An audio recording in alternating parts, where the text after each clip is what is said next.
Welcome back to Earth Station Trek, a show where we trek from the early days on NBC to the future on Paramount Plus and everywhere in between. I'm Charles Kelso, and it's my privilege to introduce the Earth Station Trek crew, Keith Johnson. So what happens if you touch the right ear instead of the left ear? Alan Seiler. My mouth is on fire, but I do not want it to end. And Veronica Dashel. Hi. And welcome back. Well, before we really get into the episode, I have a little bit of a bone to pick with an organization called MovieWeb, because MovieWeb spoiled this episode for me before the show even started, like 6 weeks ago, when they were doing all the junket interviews. And I was just watching them on Facebook, and the reels are going by. And then MovieWeb's popped up, and he was talking to Alex Kurtzman and Noga Landau, and was like, well, we're going to hold this episode and we'll hold this interview until after episode 5. But let me ask you about how Cisco appears in this episode. Did you use Avery's voice? And as I'm trying to stop it, Kurtzman saying, like, no, we used a piece of his spoken word poetry. And I'm like, why do I know this? Like, you're supposed to hold those interviews. So I got sneak attacked by spoilers before the show even started. The first thing I knew about it was that was this Cisco thing, and so I was a little annoyed about that. But I've held on to my rage all these weeks. So MovieWeb, you know what you did, and be careful if you follow MovieWeb. Wow, that's crappy. All right, Keith, you ready for This Week in Trek this week? Yeah, I do, and not a whole lot this week. Good, because we got a lot to talk about. Yeah, one episode that was one of my favorite episodes, and I like it from the first season of that series, was on the 1st of February, 1998, was the premiere of 110011001. And I wrote that down. I did not memorize that thing. That's awesome. That's, of course, the one that introduces the Binars. A good show, a decent show. I remember it as one of the first shows. You know, there's always an episode of a series that may make you take notice.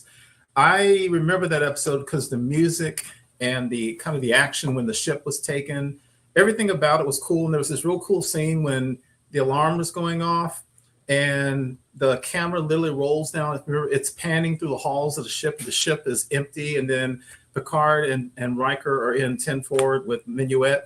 It was the show that reminded me, or it's the show that showed me that they were going to be able to bring some skills to it. Because for that, if you remember, the TNG in the first season was a lot of video effects and stuff like that. And I just liked the episode. It was a very cool episode to me. So yeah, that's a fun one. Yeah, I said that is a good one. The next one in 1967. There's a joke now that no real lawyers usually work in Starfleet because there's always like the captain or the first officer is appointed as the lawyer. Right. But this is an episode that actually had two real live lawyers, and Charles is one of our favorites, which was 1967 was the premiere of Court Martial. Yeah. Starring, He still wound up with his ex-girlfriend yes. as the prosecuting attorney. And that's a Star Trek thing. Yeah, I like it when McCoy goes up to Ariel Shaw and he says, all of my old friends look like doctors. All of his look like you. And then, of course, there's Elias. Mr. Sandoval? Not Sandoval. Cogley. Samuel T. Cogley, attorney at law, who to this day, I still don't know what he did for Kirk. He literally said no questions. Then Spock rushed in with the solution. Then he made an impassioned speech. So maybe that was it. As long as you win. Right. And for those who are complaining now, because we hear all this stuff about Star Trek's too woke and Star Trek's too on the nose and Star Trek's too this and that. 1968, 1 year later, February, aired the episode A Private Little War, which is about as on the nose as you can get because it was straight up Vietnam and Korea analogies. Yeah, good episode. Also gave us the Mugatu, the ape with the fins on the back, which has become legendary. Absolutely. Yeah. Let's see. There was one more I had.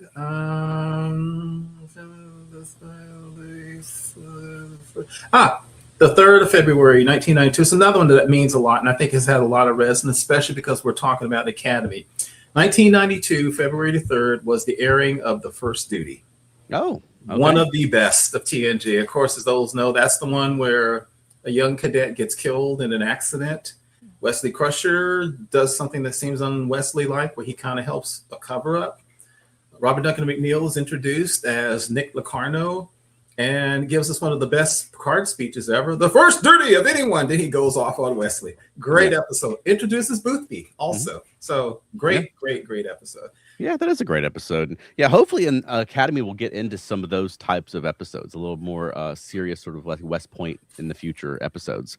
But yeah, for this week, let's talk about series Acclimation Mil, episode 5. It was so good. Let's do. Yeah. Okay, Veronica, you said what? It was so good. Okay, you liked it? Yeah. So one of my favorite things about it was like all the little writing that appeared on the screen because she's a hologram, so she's adding all these extra hologrammy things to it. Yeah. I wasn't sure at first, like in the first like 5 minutes, I was like, is this going to be too obnoxious? But I did. Now, once I sort of got the vibe of what they were doing, they're putting you in the perspective of this AI who's programmed to be a 17-year-old girl. And so, yeah, a lot of like the graphics and stuff look like the inside of like a pink marker on a notebook and that kind of stuff. But no, I thought I like that too. Yeah, it was a lot of fun. I like it when they break format like that. Yeah. When there's a reason to do it and they do it well. Really quickly, let me get this first comment. Elaine says, "Holy spoilers in this episode." Now, no. Elaine, who is just now watching Deep Space Nine for her first time, Yes. and you don't expect a new episode of a brand new modern Star Trek show to give you that many spoilers about a show that you have not watched yet. So I thought about you the whole time I was watching this episode, Elaine. I'm so sorry. Elaine, the only thing I can say is if you can treat this like something like Sunset Boulevard, where you know the ending, I will tell you the journey to the ending that they've spoiled for you is still good. Absolutely. Absolutely. And also, just real quickly, Wayne says, "I'm dying to hear your reactions to this episode. Learning the subject caught me off guard. I spilled my Kool-Aid." But at least you didn't vomit glitter. Right. As soon as I saw that, I was like, oh, that's gonna be a thing that people complain about. Yep. Of course it is. Of course it is. Anyway, moving on. Well, what did you guys think? Whoever wants to go first. It was all right. Okay. I'm kidding. It was a fun ride, I will say. Yes. For a lot of reasons. And I'll just have to say I liked it, and we'll just have to get into all the reasons as we talk because there's a lot. Yes. What about you, Keith? I'm going to echo Alan, but mean it. It was all right. Oh, shit. Okay. I mean, it was for me, and this is why I'm saying I'm gonna have to start doing like Charles and Alan and Veronica and watch these shows first thing in the morning because I finished it this evening and I need time to process. But the mashup of the humorous and to me the unnecessary B stories versus what they thought was a heartfelt tribute to DS9, the mashups did not work for me. And I'll get to it. The ending was incredibly heartfelt, but I felt like I jumped from like 20 minutes into the ending where they gave us the heartfelt. The mashup, the B and C story didn't work for me. And I think I've said this many times on the show, even though I am literally the only person left on Earth who feels this way, I really prefer Star Trek without B stories. Okay. And of course, they haven't done that since the original series. Like exactly. that. Yeah. Right. I mean, so I disagree there because I like the B stories. Yeah, I like most people do. Yeah. I like that they're getting back around giving us Star Trek scenes with Star Trek characters that aren't about the big plot. And so for so many seasons now, we've had like the big plot of the season is like the only thing anyone talks about. And I kind of miss, they're just having a little get together and talking about fish and aliens, and that's fun. I think for this one, how the tribute was done, it fit to me. It didn't fit well with the other stuff. Okay. The other stories I'm okay with, but I don't think they fit well with this story. That's me. Sure. I will say though, the B plot in this one, which was Nala and the rehearsal dinner for the thing, felt very, very Next Generation to me. That's exactly the kind of thing that they would do where like Troy is coaching Picard on how to approach whoever they're approaching this week. Right. And I thought it was, they've done things like that on all the shows, but mostly on Next Gen. And I thought it felt so throwback. And I thought it was such a tawny, we're going to talk about tawny, but it was such a tawny touch. Yeah. Yes. That you've got to give something like your main thing is going to be Sam and the big thing. Yeah. But you got to give something for your other characters to do. And I felt like it was such a as much as there was a throwback to Deep Space Nine, that bit was very much a throwback to those classic years of Next Gen. And I mean, it was lightweight and it was inconsequential and it didn't amount to anything, but I thought it was a nice touch. Well, it built out Ake and the other chancellor's relationship a bit more, and they didn't they didn't end as friends, but you saw them move sort of in that direction before he sort of got spooked off at the end. So I think it did sort of progress their characters along, and you learned something about him. Yep.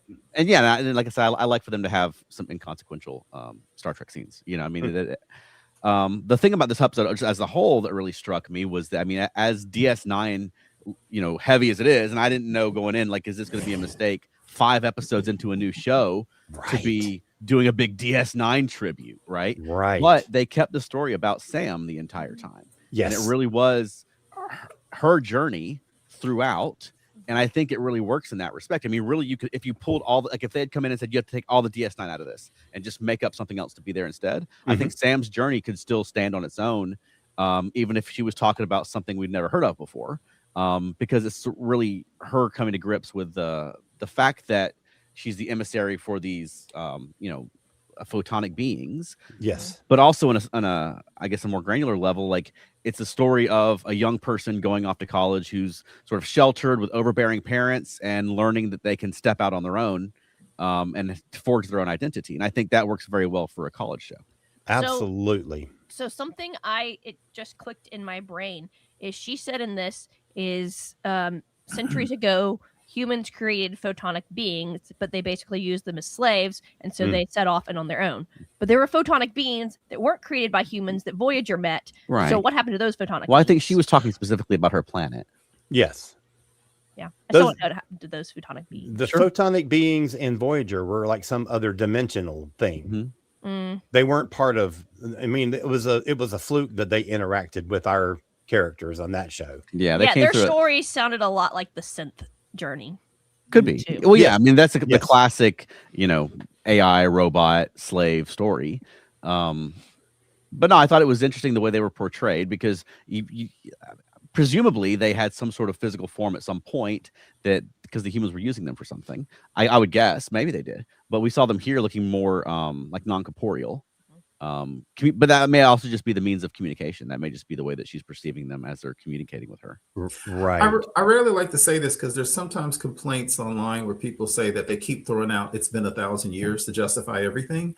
But I will say it's been 1,000 years, so I can see that especially with the burn, I can see the photonics, whatever forms they had, even if they had corporeal, well, not physical forms, even if they had the image of humanity or humanoids, I can see in 1,000 years, they're like, well, what's the point? You know, because if you think about it, why would you really need 2 arms and 2 legs if you're a force field being? It's like Dean Stockwell had that famous speech in Battlestar Galactica, because he was so frustrated that he had this like human looking body. And it's like, I want to taste X-rays and sail, you know what I mean? Like he could be so much more than this frail humanoid form.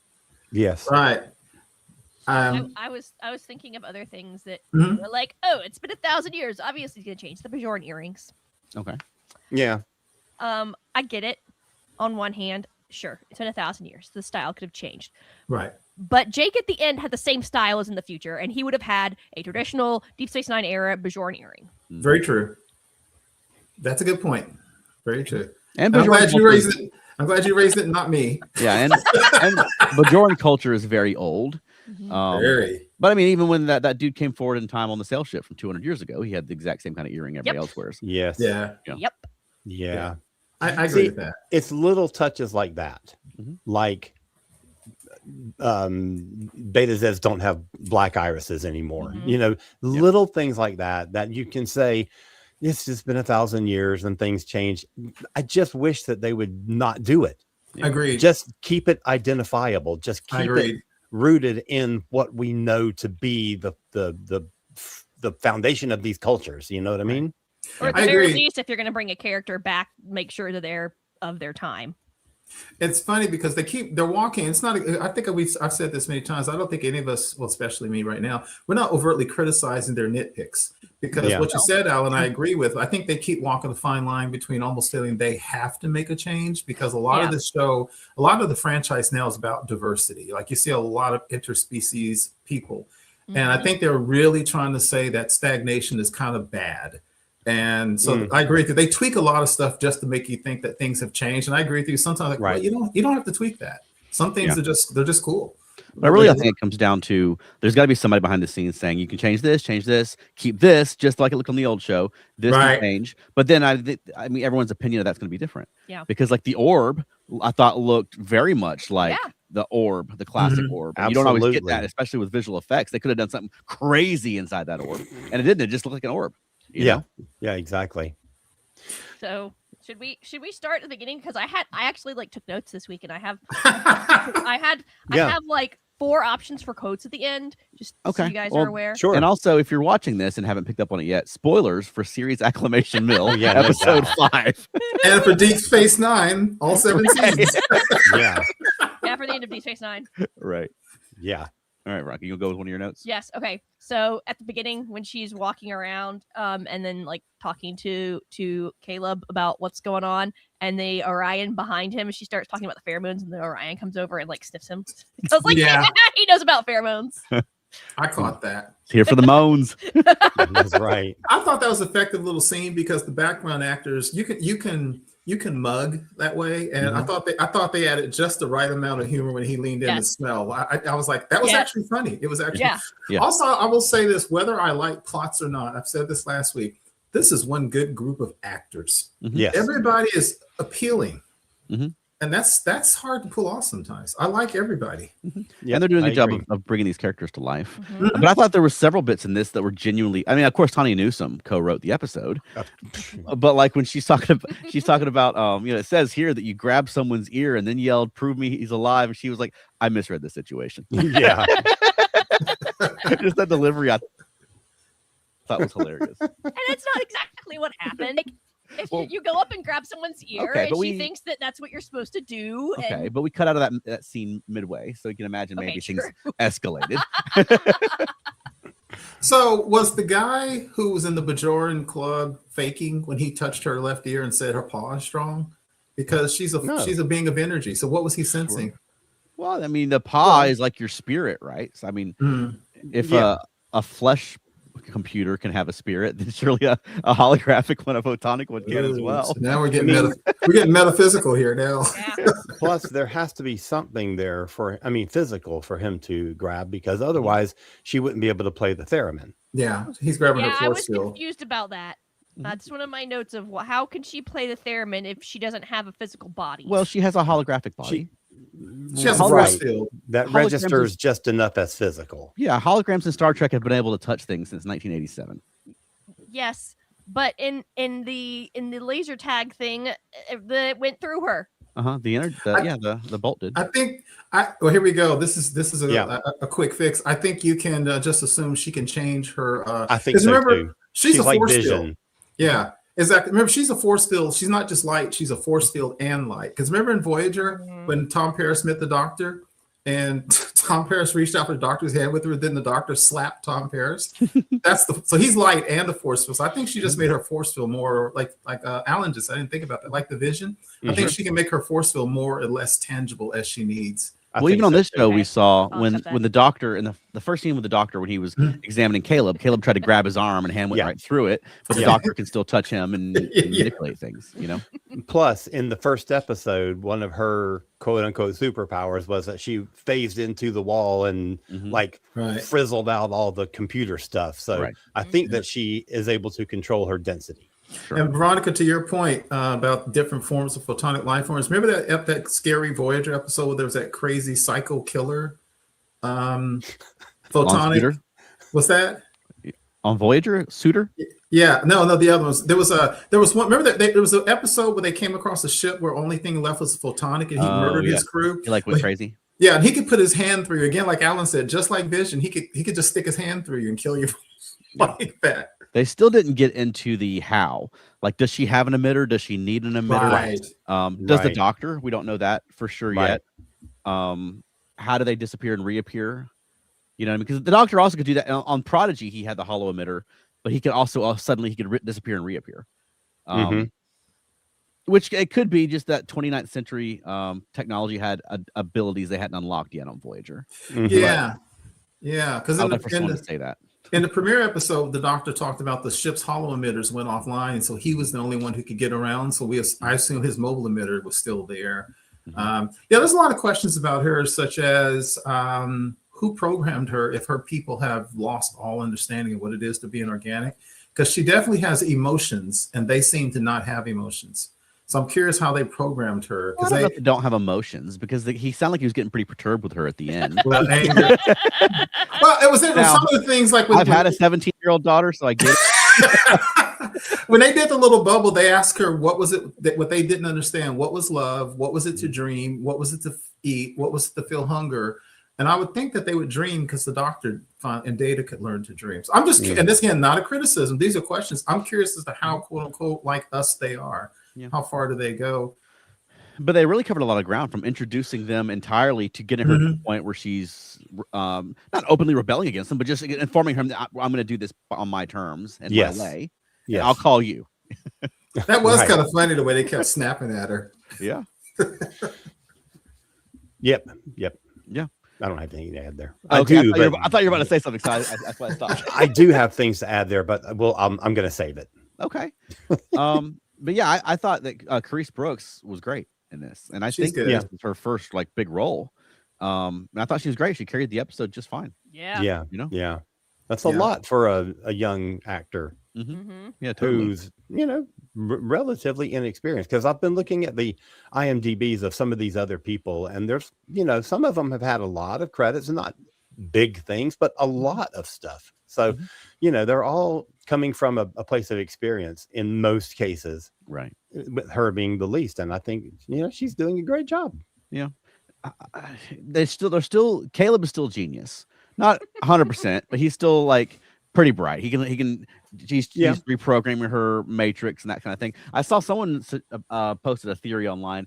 If people think Caleb is an augment, and I think that's something that I think would solve a lot of my Caleb problems, because he can beat up 3 guards and you know what I mean. You can learn. You could pass the Starfleet infantry exams in the back of the shuttle. I think that would, and they've done a lot of stuff with augments on these new shows. That's interesting. That might be interesting. Never even thought about that. He certainly built like one. Yeah, because it was very interesting that she was so easily and willingly able to turn over her source code to him, because typically that's like Data tell everybody about his off switch, which he didn't want to do. She just kind of like, okay, here you go. I mean, think about it, if real life, if somebody could just like reprogram your brain, but you just go, sure, here's my on off switch. She's a very trusting. She is. Yeah. I will say that one of the things that I enjoyed about this episode was seeing the camaraderie amongst the cadets. Yeah, that they have really done a good job of building the relationships between these characters, and I feel like they're all portrayed realistically. They all feel like college kids, and I really have enjoyed that. And as much as I'm happy we got a Jaden episode last week and we've gotten the Sam episode this week, I'm ready for my Genesis episode. Yeah. I need that to happen this season. I'm ready for it. Come on, girl, give it to me. Yeah. We want to grab a couple comments before we go to break. Ooh, there's a lot. Okay. Starting with Elaine, who agreed with something Keith said earlier about the DS9 spoilers. The journey is worth the spoilers. It really absolutely is. Wayne tells us that he has vomited glitter since he was 4. I think we need to hear more about that. Okay. Matt says, I was afraid the Starfleet cadet hijinks would mirror episode 3, but the callbacks to DS9 and the heart overwhelmed those fears. Wayne also says, I do have to admit, at least the fan service wasn't as painful. That's good. Okay. Matt says, I wish any changes in 800 years should be more alien and unusual and not more mundane and frankly lazy. I kind of agree with that. Interesting point. Yeah, I kind of agree with that. Because the style of the Bajoran earrings they have, it's a very popular style right now. Oh, is it? Oh. And it's not even just that. It's like, the way that the cadets talk to each other, the slang that they use. And I have something to say. The slang that Jake said at the end. The zippers. I'm so mad there's zippers on Star Trek again. Good. Wayne says, or it's been 1,000 years. Can you give us more episodes about what happened during those 1,000 years? Sure. Yeah. Be happy with that. Matt says, I felt that you have a strong paw was the equivalent of someone in real life commenting on someone's aura. It's more projecting one's own impression on someone than the actual energy. And also, though, I think it was like Bible club at school, but with Bajoran. So, like, this wasn't a Vedic. Yeah, you know. Yeah, that's what I was wondering. Did he kind of pretend he's full of shit? Right. Elaine says it was definitely confirmed that there was something between Darum and Jaden in last week's episode. Darum was showing his jealousy at the club when the War College dude, i.e. Kyle, started hitting on Jaden. I didn't notice that. I didn't notice any jealousy. I did see a look. He gave a look, and then he came over and was like, "You're slumming it." Yeah. Well, I know the slumming it part, but I didn't think that was projected onto any. I like Kyle. I wish Kyle would join our side. I know, right? Dude, I love Kyle. He's the coolest. Right. Anyway, Elaine says, and it would be nice to click on a dial to cue tipsy/drunk or sober. Yes. Stay tuned, Elaine. She also says, yes, they are all great together, especially when Sam brought them all Creole food. Yes, I did love that scene a lot. That scene. Yeah, that was cute. I especially liked the Ractigino that Jaden spit back out, because I was like, that's water. It looked clear. It looked very clear. Yeah. Yeah. It did not look like Ractigino. Whatever adjustment she made screwed up Ractigino. Haven't just figured out revisited how to make it without caffeine. Is what she did. Oh. Haven't just revisited the Deep Space Nine episodes where the changelings went to Earth. Yeah. And seeing Benjamin Sisko's father mention gumbo like 10,000 times. Yeah. I certainly thought about what he would do if he'd seen them reacting like that to his gumbo. Right. I really liked that scene, the Creole scene, where she brings all the different foods for them all to sample because she can't sample them herself. And that goes very much back to especially Data and Odo. And I loved that scene. And it was in season like 6 or something, where Dax separates all of her past people, and one of them inhabits Odo, and Odo like eats for the first time and tastes food for the first time. And wasn't he Curzon? Curzon, yes. Yeah, I couldn't remember the name. And I hope Sam gets to have that experience. I mean, we got a little bit of that with the shots and the drunkenness, but you know, I want her to be able to have that sort of experience, that sensual experience. Oh, yeah. At some point. And the Doctor as well. The Doctor had that when he was possessing Seven's body, when they were Body and soul. Yes. Yeah, and I actually wondered if after all this time, I would assume the Doctor can taste by now. I don't know if they said he can or can't, but I can't imagine he wouldn't be able to at this point. I mean, I would think he's been monkeying around with his programs and algorithms for 800 years. Probably so. Yeah. Well, you know, we're already in half an hour. That's what I'm about to say. Do you want to go ahead and take a quick break? And because we got to get in some details. And we need some DS9. Yeah. All right. We'll take a quick break and we'll be right back.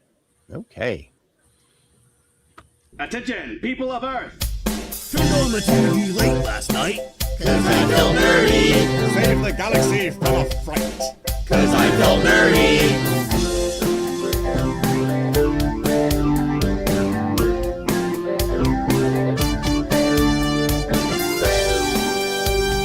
Turned on my TV late last night. 'Cause I felt nerdy. Then my gravity and took flight. 'Cause I felt nerdy. Exterminate. Okay, destroy. I have to go. Having some problems up here. Good luck. Stay safe. See you soon. Something I thought about when I was watching this episode, because this year is the 60th anniversary of Star Trek, right? Yes. Which is significant to me more because it's the 30th anniversary of the 30th anniversary. Because in 1966, I wasn't around and watching Star Trek, but in 1996, Star Trek was like my entire personality. And so the 30th anniversary year was huge for me. So the fact that now we're 30 years on from that because just recently I was rewatching some of the behind the scenes stuff that came out on TV for Trials and Tribulations, when the DS9 crew was the current show looking back at the original series. So the fact that now we're 30 years on and the new show is looking back at the legacy of DS9 in a different way, but I think it's significant that we're 30 years out and now looking back at DS9 as the legacy series. That's amazing. That's true. That did not occur to me. Right? That is so cool. Yeah. I think so too. And they did something different with it because, I mean, obviously, Trials and Tribulations isn't an episode of DS9 in the same way. I think Ira Stephen Bear used to get annoyed when people would say that's their favorite episode because it's not a DS9 episode, really. But this one, it wasn't as throwbacky. Obviously, they didn't dress up like DS9 characters to go walking on the promenade. But too bad. Right. But they told a good story of their own, but using that legacy. And I think they really used that legacy well.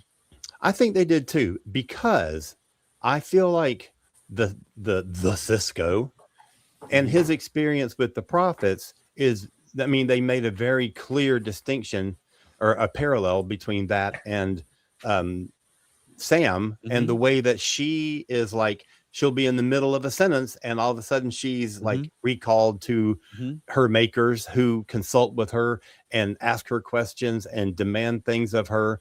And like time stops around her. It doesn't really, she's just pulled out for that second, but it was a really, really cool thing to see that parallel, the thing that happens to her where she's like going, and I don't even think that she knows that Cisco experienced that kind of thing. Right. It's just cool that it was there, you know? Yeah. I'm going to say that Tawny, she knows her shit. Yeah.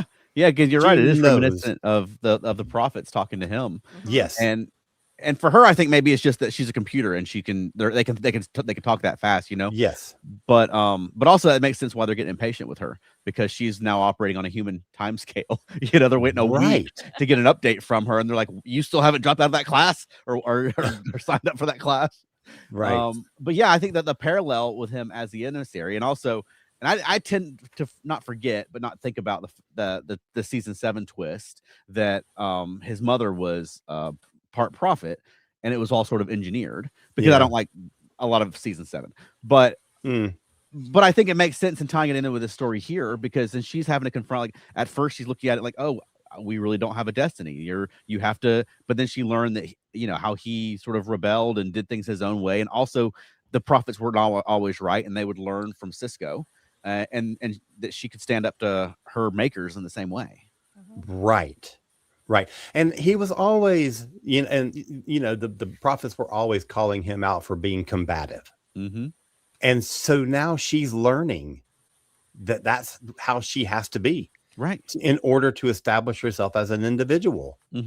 Yeah, yes, I'm doing the thing that you have made me to do, but I'm gonna still be me. And I think that's such a huge lesson for her to learn. And I think I don't know, I really enjoyed it. See you, Keith. Yeah, I think he's just having problems left and right. Yeah, he's having some connectivity problems. But yeah, I think it's a big lesson for her here in this sci-fi story. But I think that's something that young people go through at that age. Absolutely. You know, having to step out of especially with overbearing parents and out on your own for the first time. Yes. Yeah. So yeah, I thought that whole thing worked very well, and I loved seeing Jake Cisco as a grown man. Oh my god! Because I mean, our rotation of DS9 started over just the other night with Emissary again. Oh no, it didn't start over. I couldn't get Pluto to play, so I started the first episode. But that show is so much Cisco and Jake from the beginning, you know. And so seeing Jake just as a grown man and him talking about how he has his own children, and he had a very sort of parental conversation with Sam that was very reminiscent of when she was starting to say, "Oh, those prophets were just jerks" or whatever, and he was like, well, you know, and it was very reminiscent of the type of talks that Ben would have with Jake when he was little. And I thought that was all very well done, and I was very pleased that Jake had a cool costume, because he had quite the journey with costuming over the course of DS9. And so the fact that he's a grown crazy man, sweaters, man. Yeah, that had the pattern of like a bowling alley carpet. Right. But I love that he's, as an adult man, he had a very dapper looking costume on. Yeah. Right. So we had seen hints about Cisco. You know, and certainly when they put out a trailer for this episode midweek, so I guess it was like last Friday or whenever it was, Saturday, whenever the sort of like a little teaser for this episode came out, and you know that there's going to be something about Cisco. You know, that, I mean, that was kind of a spoiler, but at the same time, it didn't tell us just how much about Cisco it was. So coming into it, I knew that there was going to be some Cisco in it, and I was very excited about that. Seeing Sirach show up blew my mind. And the 2 times, because the first time he was basically a hologram recording, just like talking in an interview about his, you know, being asked about his father. And I thought that is just the coolest thing. But then at the end, when he interacts with Sam, I was like, oh my gosh, I'm, you know, like we were all excited when Wesley got his moment, both in Prodigy and in Picard, I think it was, right? He was in a Picard episode. And so I was so excited that Jake got that same kind of moment in this episode. I was so thrilled to see him again. Yeah, and there's a lot of interviews have been coming out today with him and Tawny Newsome talking about how involved he was, and she's been talking to him for months, and he was involved with talking to Avery to get permission for things, and he was the one that had the CD with the spoken word poetry on it. And I'm looking forward to hearing it and what I'm really looking forward to the next episode of his podcast, because that should be interesting, his reaction to this episode. I'll tell you, it's a darn shame that the after show isn't still running. I know that what's his name, Will Wheaton hosted, because this is the kind of episode that kind of show was made for. Oh, I miss it. Charles, you may know something I don't know. I am positive that there's been a series of books that said Cisco came back and became a starship captain. Yeah, so there was the DS9 relaunch novels. He came back. There was also recently a comic book series where he came back and became the captain of the Theseus. I never really liked those because I really associate Cisco so much with the story of Bajor. I also have, I don't know, I'm not sure how I feel about what they did here, because they sort of confirmed that he didn't physically come back, and I've always been of the mind that he will physically come back and raise his child and be with Cassidy. Speaking of which, I know, but let me finish my thought. But they instead sort of went with the, I know where you're going, but I know. 1 second. I know. But they sort of went with the idea that it's as if he died, where, you know, I can't prove he's here, but he's always been here. He hasn't missed a bit. You know what I mean? Which is more of a metaphysical thing. But go right ahead and talk about Cassidy. Cassidy did not have any lines coming off of her name. I know. Where was her kid? I think she didn't tell anyone that she has Cisco's baby. But they knew on the station. No, Charles, you just said something very interesting. I again, nitpick, not a complaint. I've never read those books, but my understanding was that Cisco came back. Me personally, and I guarantee you, Avery Brooks felt that Cisco came back, because I think you guys know the backstory. They were going to kill off Captain Cisco at the end of the series, and Avery Brooks pitched a fit. They were like, well, you're going to go out with a hero. And Avery Brooks, this is his thing. Avery Brooks was like, I'm going to play a responsible black man, and I'm not going to play a black man who abandons his son, his wife, and his newborn, his coming son. That was a huge thing with Avery Brooks. That's why they didn't kill Cisco. I guarantee you Brooks felt that Cisco was going to come back and be a father to his new child and a husband to his wife. I wish they had done that as well. Am I going to complain about it forever like I do about, you know, those other things? No. Yeah. But I really wish they bring up the Gorn. Come on. Alan said it. We should do a Pee Wee Herman thing. Or touch my sister Gorn. Yeah. But, no. I really hated that plot twist that they said he never came back. Yes. I agree. I was kind of hoping that he had come back and built his cabin, and then just Starfleet never knew about it. But Jake wrote it in his book, but he never published. Yeah, but at the same time here, I mean, if Sirach Lofton is happy with the resolution, then that gives me something else to think about too. You know what I mean? Because obviously he was a little much closer with Avery, and he played his son.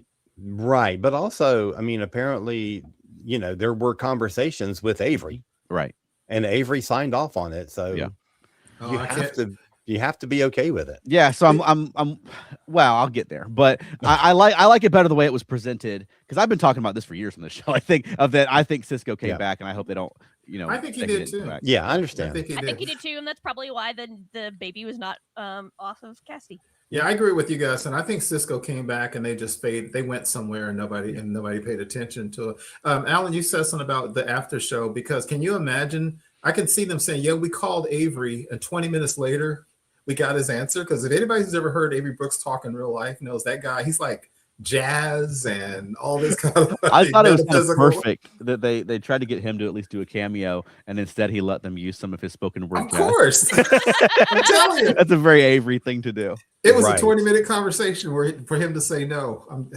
Avery. Yeah. So yeah, I didn't love the fact that he didn't come back, but it didn't bother me ultimately. The Aki thing that just didn't work for me. The whole dinner and all that. It was very weird. Yeah. And Alan, was it Alan who said something? It felt definitely like TNG, but it felt like season 1 TNG, like that when Troy met that guy who was supposed to be her fiance, and they had the awkward dinner. It felt like it wasn't awkward in the way that a Troy episode was awkward. Yeah. Troy episodes tend to get uncomfortable at those situations. This was just a little bit goofy and a little bit lighthearted. Yeah, and I think, like I said, I looked it up, and it was Kristen Beyer and Tawny Newsome who wrote it. So I wonder if the humor was Tawny. I like her humor. For me personally, it didn't fit the greater theme. So, like the dinner scene, I just kind of sat there like, okay, the whole getting drunk in the bar thing, just did not work for me. I think getting drunk in the bar actually was quite hilarious. Yeah, and I think that ties in well with this story. Yeah, because it's like I said, it's about her she's naive. She's off at college by herself for the first time. She has overbearing parents that call her every 10 minutes and tell her what classes to take and want to report back. And she went out and got drunk for the first time. And slugged somebody, you know what I mean? And they point out in this episode, to be Cisco. Yeah, that Cisco will punch a Q. You know what I mean? So I think the Vulcan that probably punched him in that bar was that same guy who played baseball. And there's nothing wrong with any of that. I think for me, given the seriousness or the reverence of the Cisco thing, to me, those two paths didn't work well together. For me, they didn't work well together for me. And you said something just now. I just had a question about that bar. Oh, keep going. Something just crossed my mind. Well, what I was going to segue into is when you talk about Dax. Yes. I didn't see that coming. Other until she said she had the book, and then I was like, "Wait, who is that?" So I never thought she was going to be a descendant of Cisco. Me too. I thought the same. She had the book. I was like, "Oh, she's a Cisco." Yeah. So, did y'all like that, or did you feel like that was a little too gimmicky? Well, I think both. I did think it was gimmicky. I did also like it.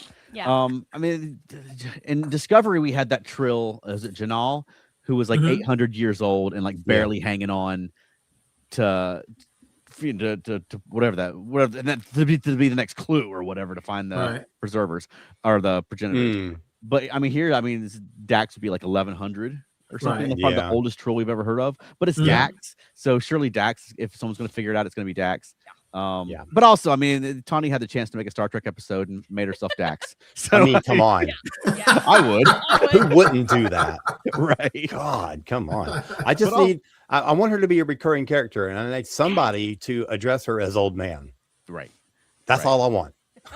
Yeah, or have like the other chancellor call her young lady or something like that. They're like trying to be condescending. Right. But yeah, I don't want to go through this whole show saying, well, where's Dax? Because now I know Dax is on this campus somewhere. Right. Should be turning up at some point, not just teaching a class and disappearing. It's so funny that I keep my eye on a lot of the message boards that are Star Trek specific and in this case, Starfleet Academy related. And just this past week, like all of a sudden, lots of people started thinking, hey, are we going to see Dax at some point in this show? Because, theoretically, Dax could still be around in a new host. And my response is always, how the hell are we supposed to know? We are not writers on the show. Right. There she is. Yeah. We got her. Yeah. I never even thought about Dax. And I do kind of like the Dax is part Cardassian now. Yeah. The new host is part Cardassian. I think because what we talked about before is that a lot of people have multicultural backgrounds on this show. And I think it sort of tracks from being, looking back to the legacy of DS9, that obviously the Cardassians were the big bad, or were the big bad until the bigger bad showed up. But I think it's kind of nice that, jump forward 800 years and the new Dax host is part Cardassian. Right. All right. Let me get some comments. Okay. We got a bunch. Matt says, The way Caleb changed Sam's settings reminded me of the show Westworld and the way they controlled the androids. Okay. That's a good point. I didn't think about that. He also says, my big anniversary as a younger fan was more the 25th, but I'm a little older than you, Chuck. More than a little. Oh, I'm just kidding, Matt. Rude. Our lovely friend Bandy Beth Glenn says, just joined the chat, but Sam talking to her people had big Mort calling Orson energy. That's hilarious. Agreed. Never occurred to me. That's so funny. Elaine says, even I gasped when Sirach showed up. She's, I think, only seen season 1 so far. Yeah. Yeah. So just imagine the change. I mean, he changed a lot over the 7 years of that show, but from seeing him as that little kid in first season to now. Wow. Anyway, Matt says, I wish we had gotten Wesley's story handled with half the nuance that we got here with Jake. Agree. His first appearance wasn't that great. Matt also says the laying around thing with Ake is starting to feel very odd and awkward, not her being comfortable. Yeah. Okay. I've said that from the beginning. Her laying down on the bench beside him and like putting her head practically in his lap. Yeah. That was weird. That was weird. Yeah. Because that's not going to endear lounging him. on it. Cool, whatever. But like she like wiggled up next to him. Yeah. Like, what? Yeah, agreed. It's taking the hippie thing a little too far for me. Right. That's okay. Right. Elaine chimes in with Nanu appropriately. And our friend Hannah, who I don't think we've heard from in a few weeks, says, the last thing I ever thought would happen. I will say the last thing I ever thought would happen would be Jolene Blaylock coming back into an episode, and we saw that last year. So at this point, anything is possible. And I thought Sirach did a really good job. He did. Because he hasn't acted professionally in years or decades. Yeah, he's been a restaurateur, right? Most of his time. Yeah. So I thought he did great. It was wonderful. I will say, Matt was mentioning Aki. I'm already tired of the War College versus the Academy stuff. It's just, my God. it's tired already to me. And he clearly has some kind of like thing of he's pissed at her because she gave up on Starfleet, and there's a whole thing going on there. And like, what the You heck? think he was personally affected by her leaving Starfleet somehow? Yeah. He was personally affected with her. Well, because otherwise he had a major tantrum over that. Yes. Yeah, It was ridiculous and over the top. But I can go the rest of the franchise without seeing the kids battle anymore. I'm tired of that. I'm really tired of it now. I am hoping that It's not happened that many times. Yeah, it's been like 2 episodes. That's enough. Well, I'm hoping that by the end of this season, they'll have to all learn to work together. And I'm use their sure various that's going to skills, happen. You know, I hope so. I mean, I just feel it feels like the dudes in Karate Kid or something. I mean, I've seen it twice and I'm done with like, yeah, we're gonna get you. I'm sick of that. Right? Me personally, I'm done with that. Okay. So I mean, the bridge is going to be obviously going to be Kyle and Jaden. So, and I can't wait. That Kyle guy's kind of adorable. He's He just is like so the happy, adorable. nice guy who's on the he bad seems side. so laid back. Like the entire time, like even at the beginning when they're doing the opening thing and they have the thing, the little like separator. Like- He's just over there talking to Jaden, and he's like, Yeah. Like they're trying to be Cobra Kai, and he's like, "Y'all have cool jackets." Like, Yes. damn it, I Kyle, love it. I love that guy. be evil. You're right. That part But of all it. the characters on that side kind of intrigue me. Okay. You know, I'm looking forward to learning more about them in not just being the adversaries, you know, the Hogwarts versus the whatever they are. Anyway, The guy playing the Vulcan, I think, plays a good Vulcan. yeah, And I he like looks him a involved. lot. Yeah. Okay. Hannah says, I really adored Jake and love Sirach as a person. So she was glad to see him acting again. Totally. Agreed. And Elaine says, oh, it was hysterical when Reno walked by and picked up that laser light and as Darren was trying to split the floor. yes. I was very happy to see her in this episode because I'm Reno always happy to see her He in had this a episode. lot of really great things. I really loved how the doctor was trying to get her to use the little like microphone. Those two are a Things. good pair. They are a They great are. pair. They are a They great are. pair. Yeah. And then she was like, she just called out the spoon with the hole in the middle of it. Like, the heck is this? Right. I Like, really all the liked words. that. I thought, what an interesting challenge, you know, to figure out how to eat soup with a spoon with a hole in it. Yeah. And it's kind of like, it reminded me, even though they didn't do anything with it, it reminded me of that scene where T'Pol refused to eat food with her fingers and was like cutting her breadstick. Yeah. And just was very slow and methodical about it until boom, it sliced, and then she ate half of it. I wanted to see more with those spoons, like why those spoons and what purpose does it serve? Yeah. And that'd be my luck. I have to go to this soup ceremony with these aliens, and the spoon has a hole in it. Like, great. Right. I think there was an episode, I believe, Enterprise, where that happened, where I think Archer or someone ate in front of a race, and evidently somehow they didn't tell them that eating in front of people is like the most horrible thing you can do. Yeah, that was the Cretaceans on Enterprise. Wow, good callback, Charles. Something about Enterprise that you didn't, Keith. What's that? The world is coming to an end. Yeah. I know. The Cretaceans are offended by everything. Yeah. That'd be why I 100%. Yeah. Okay. Hannah says, Star Trek has taken so many infinite directions with all the shows now. Jake was a childhood crush, being a little older than me when DS9 came out. Nice. Matt says, it does feel like this show's using Reno more and better than Disco. Maybe. There was a couple of seasons where, and particularly toward the end of seasons, where Reno was a key factor. Yeah. Usually she was just, walked in and was a smart ass, and that was it. I do think they can also just naturally drop her in, and it feels a little more natural than it did on Discovery, where she's just in the ship somewhere and just comes walking down a corridor like, hey guys, like, where have you been? Whereas here she's a teacher and a coach, and you can presume that when something else is going on, she's off doing what she's supposed to be doing. Mm-hmm. Right. It's not as notable that she's not there. I don't think. Yep. But they are getting good use out of her, though. Absolutely. Yeah. And I will say, I am.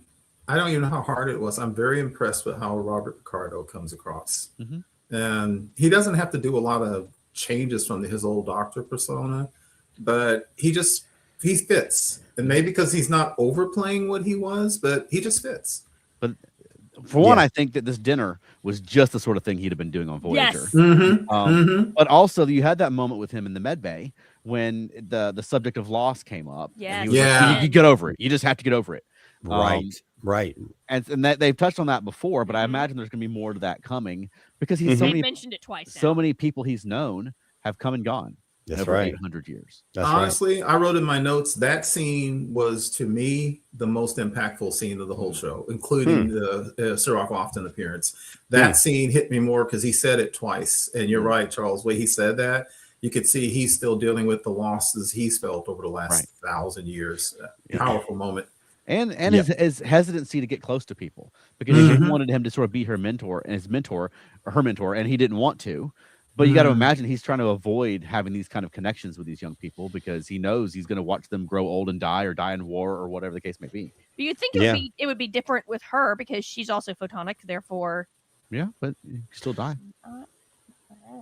Or be deactivated, or be recalled to task, or whatever. Yeah, or he may just have his walls up everywhere right now. He may just be an asshole. Who knows?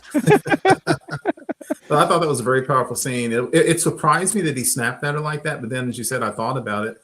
Like, oh yeah, he's and look, it doesn't just have to be Voyager. As a matter of fact, it's not just Voyager crew. How many people has he lost over the last 1,000 years? Yeah.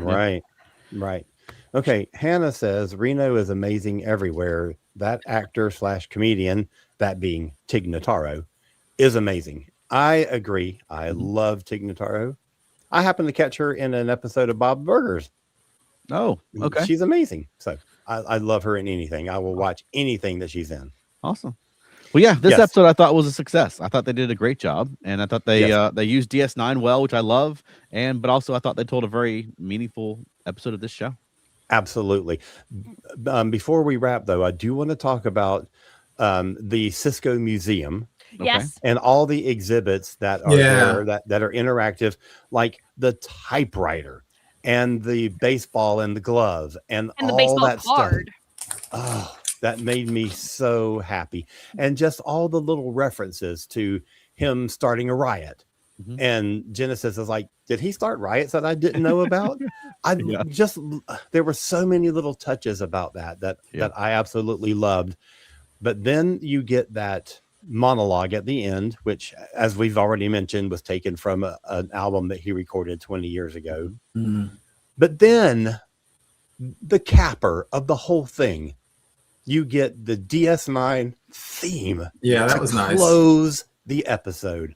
Mhm. Buddy, that was like a knife in my heart. It was that was just nice. got me. Well, here's That Got was me. nice. I saw pointed out online, so I went back and checked. Did you see his face in the clouds during his monologue?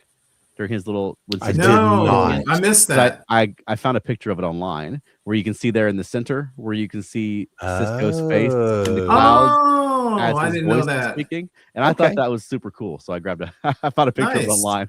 That's so Cool. funny because I was just noticing. I was like, what is this background? I don't understand what's going on here. That But is I get it now. fascinating. When Okay. Sam walked into the museum with Confronting the Unexplainable, there was a couple of displays, or I guess topics. Mhm. One of them was psionic effects of the galactic barrier. Yes. There was another one, Yes. immortal / non-corporeal entities.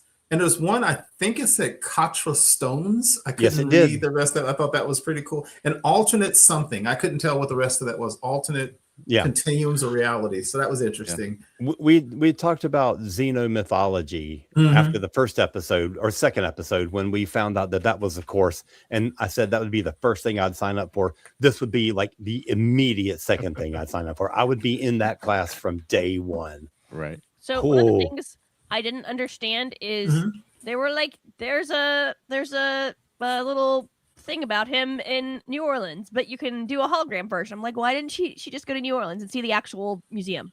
Because you can pop over there. Nog was doing it. He'd pop over there every evening to go get.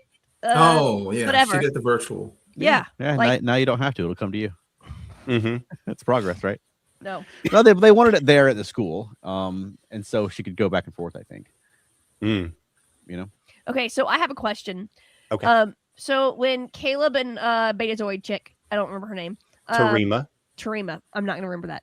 Okay. We're outside. She was leaning against a pillar. Right above her head, there was a little like graffiti that said Alexis.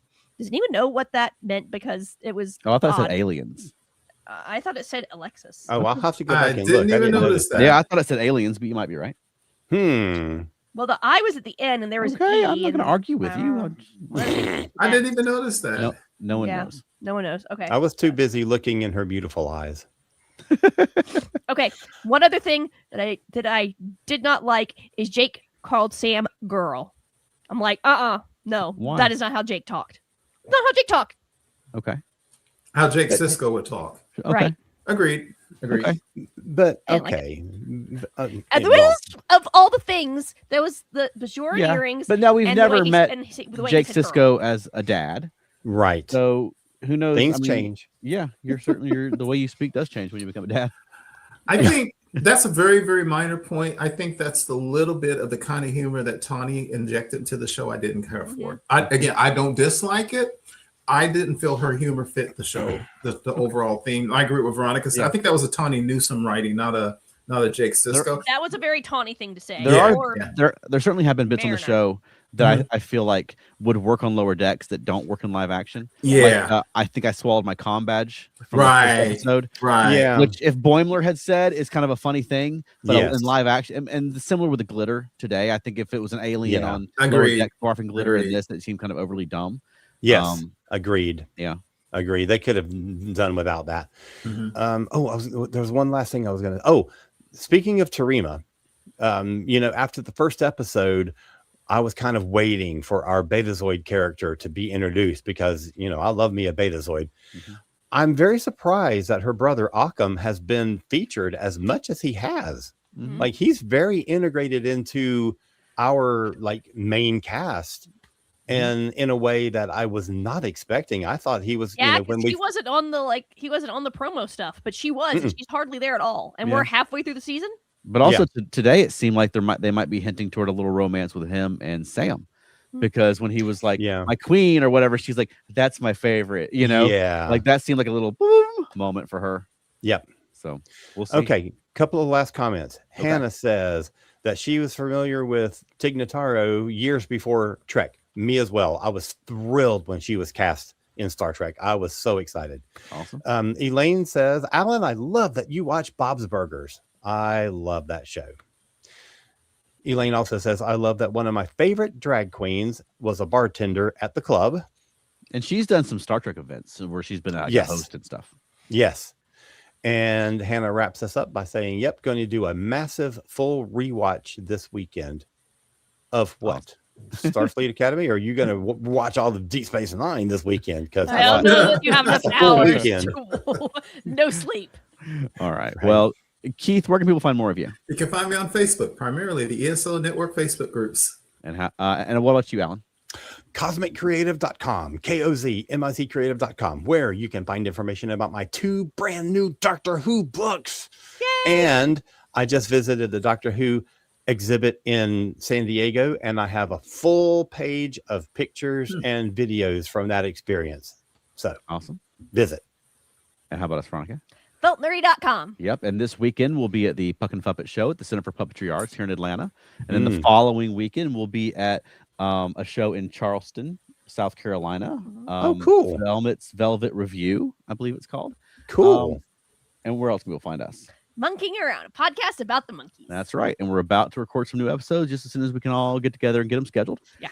And do you have a closing for us this week? I have a bunch, and I'm having a hard time deciding. So I'm going to do all 4 because usually I have none. So you're going to get all 4. Ha! Okay. What happens at bars? I would very much like to find out. Okay. What is a burrito, and why do I want it right this second? Okay. Benjamin would have loved you. He liked people that got into trouble for the right reasons. Okay. Good trouble. Okay, this is the really, really good one that I liked a lot. Their purpose is not understanding, it's becoming. That was nice. That was nice. Nice All job, right. Veronica. Very good, Veronica. Join us Thursdays at 8 p.m. Eastern. We'll go live talking about the next episode this time next week. And if you miss it, you can catch us after the fact on YouTube or your favorite podcast platform as Earth Station Trek. And thanks for joining us, everyone. Halfway through. Bye, y'all. See you next Thursday night.